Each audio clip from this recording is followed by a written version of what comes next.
Well, looks like Queenie's mad at me now. Picking on me about my poor old broken teeth, about my redneck demeanor. Now I'm a funny guy. Well, that's fine and dandy. Again, I guess this video is not really to Queenie, but more so everybody that's been dealing with Queenie for quite some time through the YouTube attacks and whatnot.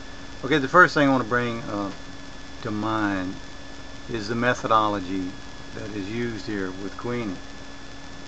The constant jabbing, the remarks toward family, the broken teeth, the country pictures of people stupid and looking dumb and scratching their heads and so forth.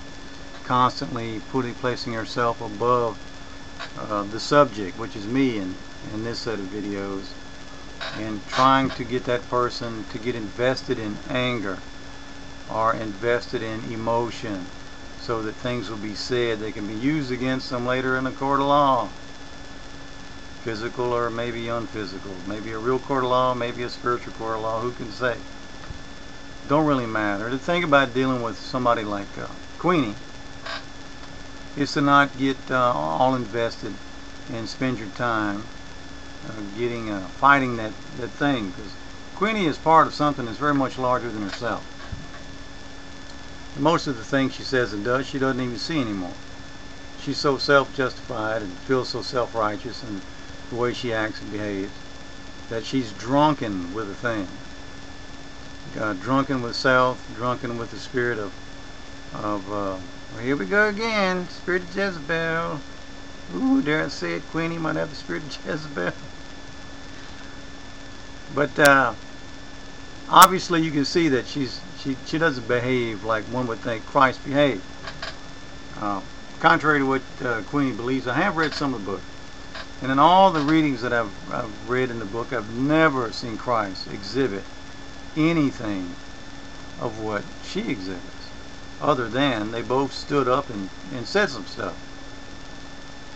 Now Christ was all about love and peace, and Christ wanted things to come to the side of love. And what you can see exhibited in Queenie is with her, everything comes to the side of exhaustive arguing, dissension, anger, insults, all the negative things that you can think about. I mean, that's where her energy's always leading to that pinnacle of those types of things. As I was listening to her videos, I was having a curious thought about Adam and Eve back there in the garden. And then, God lays out some rules for them. Wasn't a whole lot of rules, biblical at that time. But one of his sets of words that came down as the Word of God was, hey, of all the trees in this garden, you can freely partake of. But this tree over here, I don't want you to partake of that one. Now along comes the devil. And, the devil steeps off in there, and he says, hey, Eve, how about partaking of this fruit of this, the knowledge of this tree? Not verbatim, of course. But he's basically trying to get her to do something God told her not to. And she tells him God said, no, you didn't want me to. But then he says, did God not tell you that you can freely eat of every tree in the garden? Now, there's a curious thing about that. Because what the devil had just did was told a biblical truth. He did. Because that's exactly what God said. The only thing is that he left out the other part of that sentence to where it would stand the opposite of what God's intent was. Now, as I watch your videos and your accusations against me, Queenie, I tell you, I can see the same exact thing in you and what the devil exhibited way back in the beginning. He uses biblical stuff and marks people's words in exact fashion and either adds or takes away things from them to change the intent.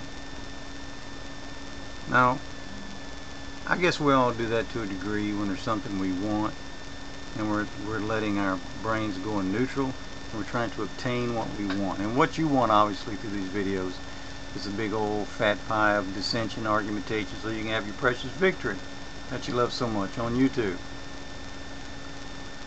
But I have to ask you, did you ever see Christ do that? Add or take away words to change the intent of something that somebody said. And he usually avoided such by just going quiet at times, because he didn't want to give them anything that could be misconstrued or twisted or turned. So my point is, sis, that the spirit, the fruit that you are exhibiting is on the wrong side of the team. And I'm not going to sit here and tell you that you're Antichrist like you told me, or you're in trouble with God because you're all misconstrued. And I know you have a job to do. I know both of you do. You're a doorman. You open doors. You help people understand things that they can't get from churches and they can't get from Bible studies. I understand it. I get it.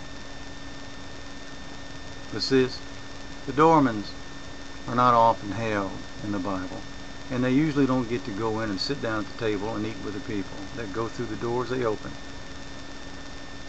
There's no great feat in being a doorman. It just means you're a slave to knowledge. Now you can teach people knowledge all you want without the love of Christ. Makes no difference to me, makes no matter. Teach his own, I say. And to my own right now is, I guess I've talked on this video long enough. I hope you well. I hope that God helps you with what he wants for both of y'all. And I hope that everything comes out okay for all of us. I hope that is God's will for us. But I'll probably not make too many more videos, because the last thing I want to do, because the last thing I want to do is get involved in this big biblical who's got the bigger chest to beat on about who knows, because I know that's all a dead work. The whole thing is about who knows more biblically. And, you know, there's a hell of a lot more people, and there's more people in this world with a hell of a lot more biblical knowledge than you that ain't no happier than you are, and don't get along no better than you do with people. So I mean, to me, that ain't the key. The Spirit of Christ, the Word of God, has to be written on one's heart, not so much written on paper. That you know, they got people that can quote the thing from front to back, and they might still be assholes. So I mean, what's the point if you don't have the Spirit of Jesus changing you and converting you from a dead thing to a live thing? What good is all this knowledge going to do you?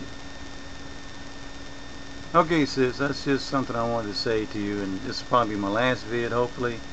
So if you make another video, I probably won't respond to that one, just so we don't get into a big drawn out exhausting thing. I'm sure we all have other things that we need to be doing. So with that being said, adios there, people of Earth.